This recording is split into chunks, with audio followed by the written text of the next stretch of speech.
আসসালামু আলাইকুম। এখন দেখাবো আপনারা রিপোর্ট লগ কিভাবে দেখবেন।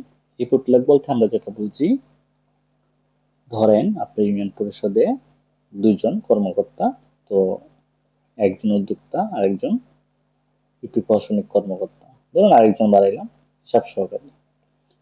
তো তিনজনের নামে তিনটা ইউজার, হ্যাঁ, তিনটা ইউজার থাকলে তো আপনি একটা প্রত্যয়ন দিয়েছেন।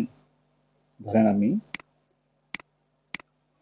ধরেন প্রথম অ্যাডমিন একটা প্রত্যয়ন দিয়েছে, এটা এখন এটা আপনি দিয়েছেন, এটা অন্য একজন ব্যক্তি, মানে আপনাদেরকে অফিসেরই একজন ইউজার, তার নামে একটা ইউজার আইডি পাসওয়ার্ড আছে, সে এটা কি করছে, এডিট করে ফেলছে।